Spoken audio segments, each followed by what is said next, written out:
Dès leur première rencontre, l'histoire entre Michael Jackson et Diana Ross prit une dimension que peu de relations artistiques peuvent revendiquer. Leur lien naquit dans un moment où Michael n'était encore qu'un garçon hésitant porté par un mélange d'émerveillement et de timidité. Face à lui se tenait déjà une figure majeure, Diana Ross, auréolée de succès, sûre d'elle, incarnant la sophistication et la puissance féminine. Leur première interaction sur fond d'effervescence Motown établit immédiatement une dynamique unique, presque instinctive, où le jeune artiste semblait trouver un refuge dans la présence lumineuse de Diana.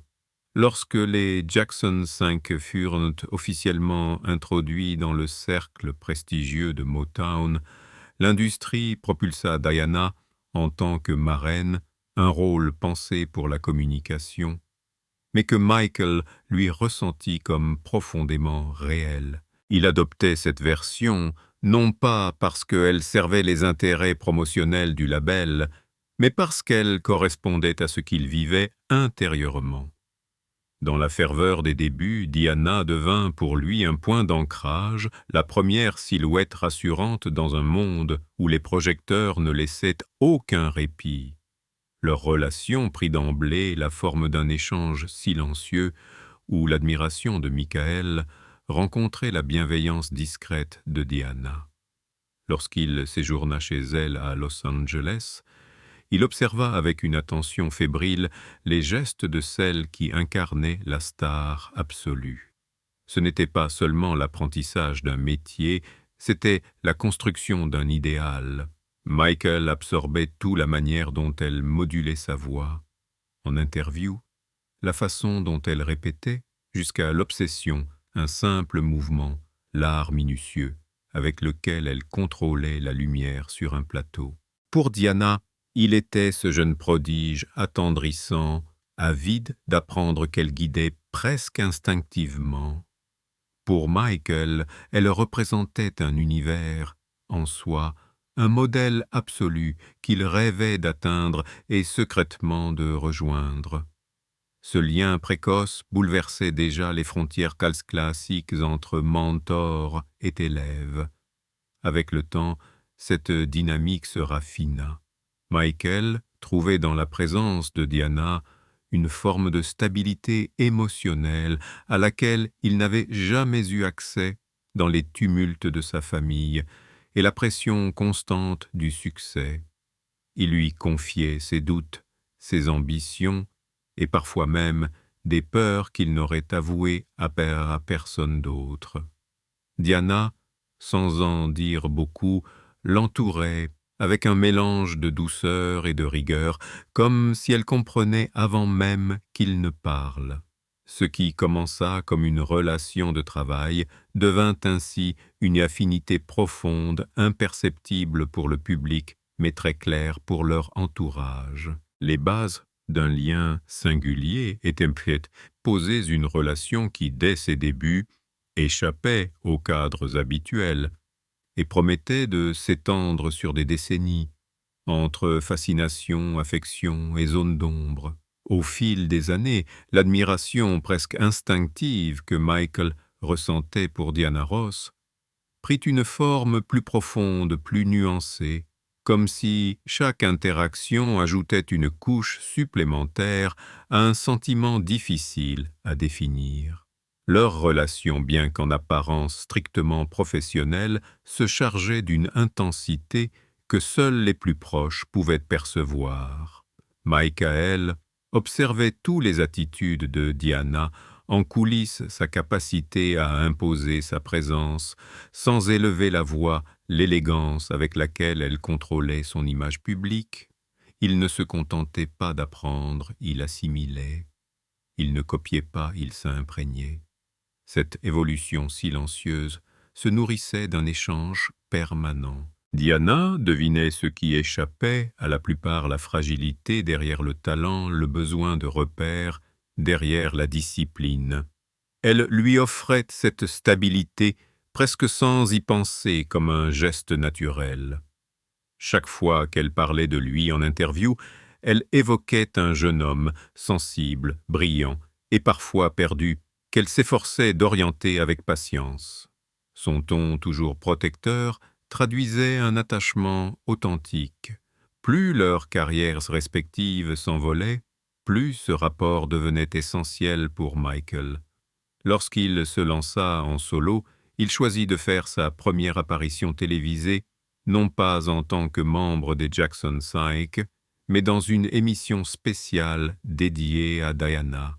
Ce détail que la presse salua comme une stratégie intelligente avait en réalité une valeur symbolique bien plus intime. Pour Michael, c'était un hommage silencieux. Pour Diana, c'était une responsabilité acceptée avec une élégance tranquille. Mais ce qui nourrissait autant cette connexion, ce n'était pas seulement l'apport artistique, c'était la constance émotionnelle. Michael, de nature introvertie, trouvait en Diana un espace où il pouvait se montrer sans masque. Il lui confiait ses hésitations, ses inquiétudes liées à la célébrité grandissante, ses doutes quant à son identité artistique. Et elle, sans chercher à le modeler, lui ouvrait un horizon où il pouvait s'affirmer sans renoncer à sa sensibilité. Le cercle familial de Michael remarqua cette évolution. Ses frères virent se développer chez lui une forme d'attachement qui dépassait l'admiration. Ses regards, lorsqu'elle entrait dans une pièce, sa façon de défendre Diana, même en son absence, l'émotion avec laquelle il évoquait ses conseils, étaient autant de signes d'un sentiment plus dense, plus complexe. Il ne s'agissait ni d'une simple amitié, ni d'une relation fraternelle, mais d'un espace affectif intermédiaire qu'aucun mot ne parvenait vraiment à nommer. Dans le monde extérieur, pourtant, rien n'était perceptible. Pas de scandale, pas de déclarations ambiguës, seulement une complicité calme, presque secrète. Les médias, habitués aux histoires si tapageuses du show business, ne virent qu'une collaboration harmonieuse. Mais ceux qui observaient de près comprirent que cette affection prenait une profondeur rare. Elle n'était pas éphémère ni dépendante des aléas de la notoriété. Elle s'inscrivait dans la durée discrète mais constante, comme une rivière souterraine qui façonne un paysage sans jamais se montrer en surface. Ainsi leur lien s'enrichissait dans le silence se tissant entre admiration mutuelle et besoin affectif, bâtissant les fondations d'une histoire qui allait au fil du temps devenir l'un des mystères relationnels les plus fascinants de la culture contemporaine. Lorsque Michael Jackson rejoignit le tournage de The Wiz en 1968, il traversait une période charnière, l'enfance, laissait place à une jeunesse avide d'autonomie et la transition vers une carrière solo exigeait d'affirmer une identité artistique encore fragile. Le film lui offrit une opportunité professionnelle majeure, mais l'élément déterminant fut la présence de Diana Ross. Pour la première fois, ils se les partageaient non seulement un plateau, mais un quotidien, un rythme commun, une intimité que ni l'industrie ni leurs entourages respectifs n'avaient anticipée. New York devint alors le théâtre discret d'un rapprochement singulier. Michael préféra louer un appartement plutôt que de s'installer dans un hôtel impersonnel. C'était un geste inhabituel pour lui encore peu habitué à vivre seul, mais ce choix prit une dimension inattendue lorsque Diana décida de le rejoindre. Sans publicité, sans manager ni assistant pour occuper l'espace, ils créèrent un refuge à deux, une parenthèse suspendue en dehors de leur vie publique. Tout ce qui se déroula derrière la porte de cet appartement resta scellé non pas par le secret, mais par une forme de respect mutuel pour un moment qu'ils estimaient sans doute trop précieux pour être partagé. Les témoignages de l'équipe de tournage esquissent néanmoins les contours de cette cohabitation. Ils arrivaient ensemble, repartaient ensemble, déjeunaient à l'écart du tumulte, plongés dans des conversations où les éclats de rire se mêlaient parfois à des silences chargés de sens. Les regards qu'ils échangeaient traduisaient une complicité dense, presque palpable. Diana l'appelait « bébé », un surnom tendre qu'elle n'utilisait pour personne d'autre. Michael, habituellement réservé, se détendait à ses côtés, il parlait davantage, osait plaisanter, s'autorisait une spontanéité rare. Naturally, les rumeurs commencèrent à circuler. Rien d'ostentatoire, rien qui puisse alimenter les tabloïds, mais des murmures feutrés. Certains techniciens évoquaient un lien au-delà de l'amitié d'autres, parlaient d'une forme d'alchimie douce, presque sacrée. Personne n'en parla ouvertement par respect ou par crainte de rompre quelque chose de trop fragile pour être exposé. Pour Michael, cette période fut essentielle. À 20 ans, il cherchait un repère émotionnel, une figure stable à laquelle s'accrocher alors qu'il construisait son futur album Off the Wall. Dans l'appartement qu'il partageait, il dévoilait à Diana des démos encore balbutiantes, des ébauches de chansons qui portaient déjà la marque de son évolution artistique. Elle écoutait attentivement, commentait avec douceur, encourageait les audaces, rectifiait parfois un mot ou une intention. Ce n'étaient pas des sessions de travail au sens strict, mais des moments de vulnérabilité réciproque, où Michael se laissait voir dans ce qu'il avait de plus intime, son processus de création. Ceux qui l'entouraient constatèrent un changement subtil. Il devenait plus introverti face à la presse, mais plus serein dans l'espace privé qu'il partageait avec Diana. Son regard semblait plus calme, son rire plus rare, mais plus sincère.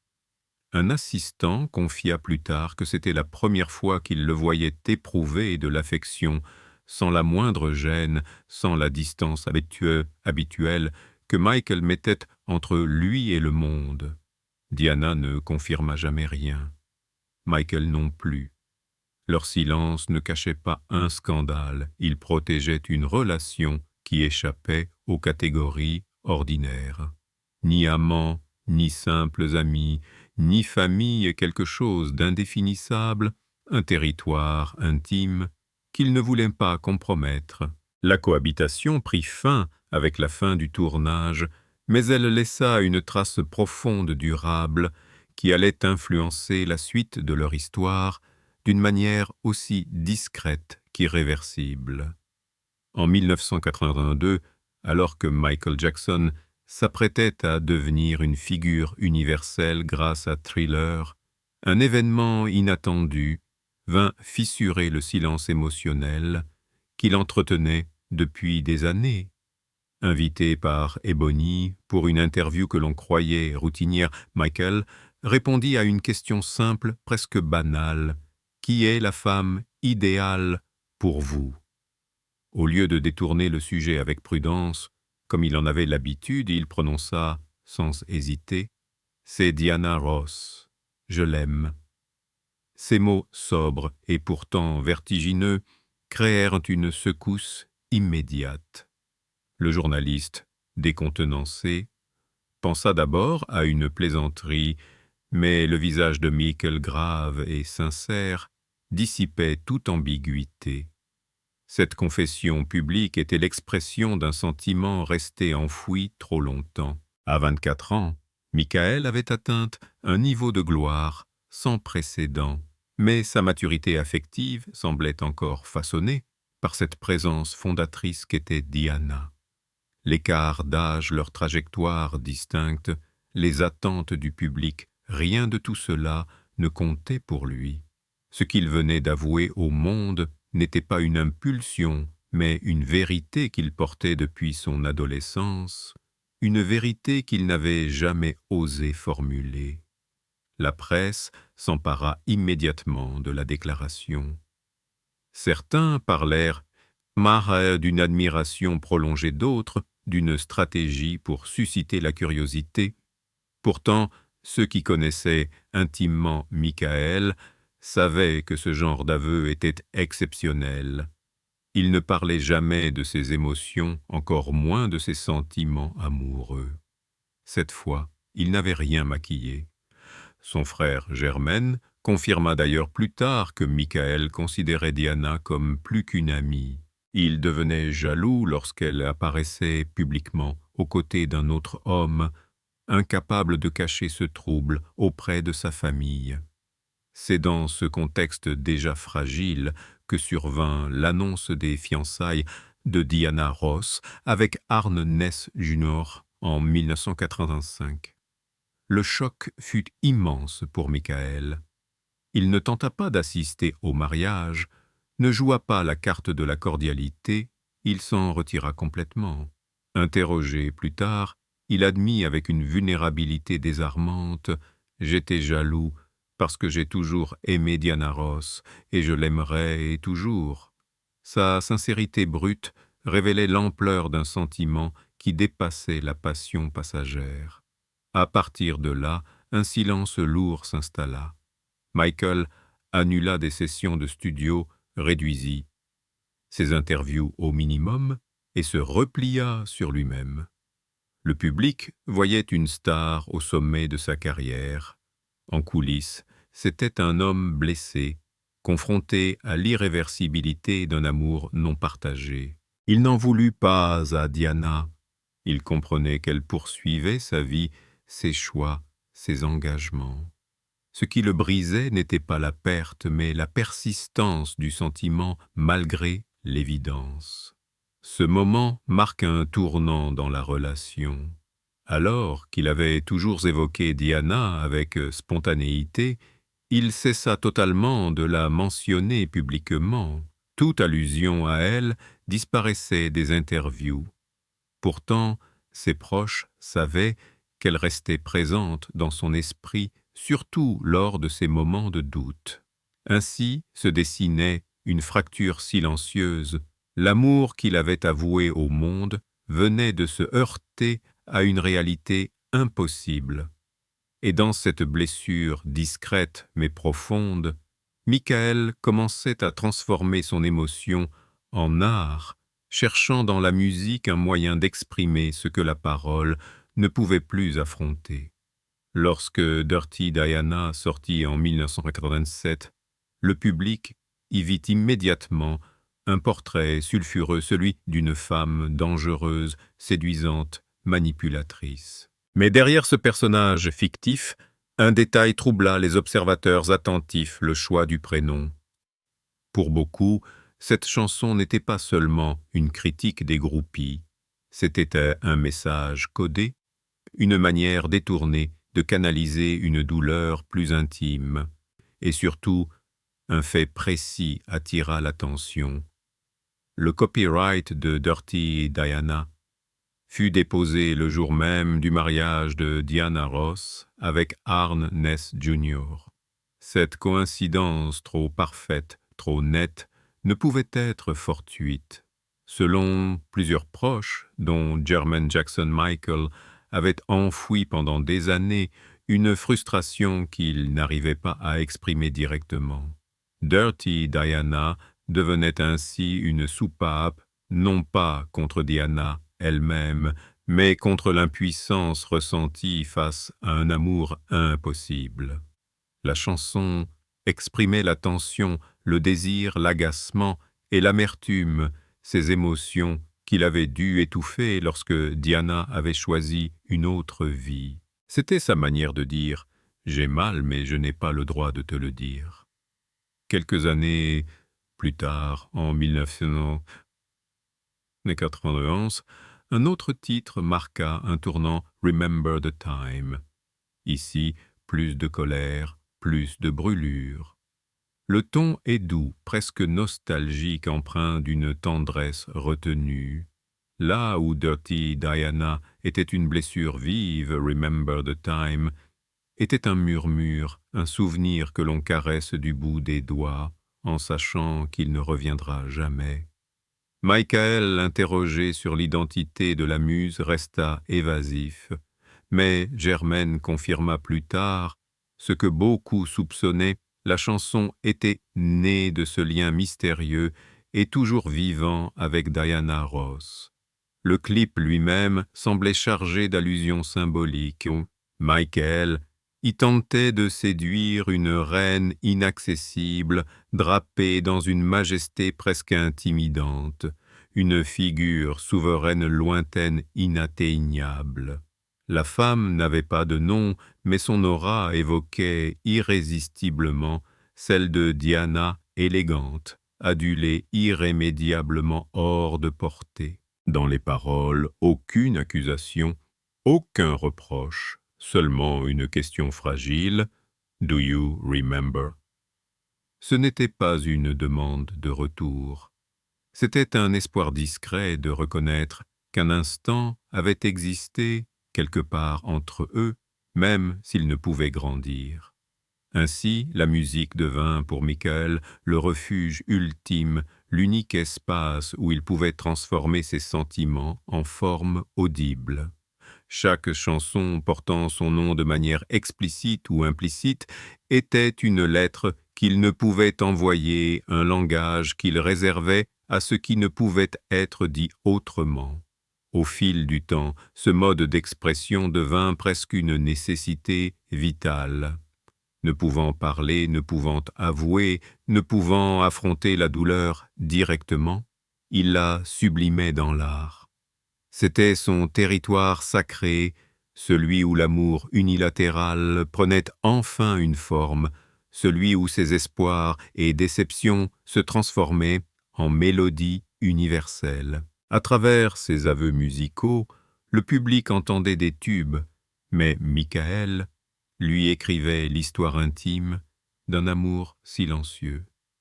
Deux chansons, deux énergies, opposées, la brûlure et la douceur, mais un seul nom entre les lignes, Diana.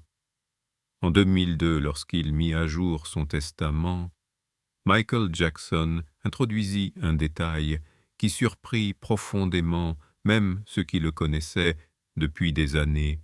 Après sa mère Catherine, la personne désignée pour devenir tutrice légale de ses enfants n'était ni un membre de la famille, ni Debbie Harrow, ni un ami proche. C'était Diana Ross. Ce choix inscrit noir sur blanc dans un document juridique révélait un degré de confiance absolue, une confiance silencieuse qui ne nécessitait ni justification publique ni explication sentimentale. À ses yeux, elle était la seule, en dehors de sa mère, capable de transmettre à ses enfants l'équilibre, les valeurs et la protection qu'il avait lui-même recherchée auprès d'elle. Lorsque Michael mourut en 2009, Diana publia un bref communiqué. Pas d'apparition télévisée, pas d'interview exploitée par la presse. Elle écrivit simplement qu'elle n'arrivait pas à arrêter de pleurer, que la nouvelle était trop soudaine. Elle priait pour ses enfants, pour sa famille. Son absence aux funérailles souvent commentée ne fut pas un rejet. C'était un choix de pudeur. Elle refusait de transformer sa douleur en spectacle. Le testament lui parlait à sa place. Avec le temps, d'autres détails émergèrent, provenant d'employés discrets du ranch de Neverland.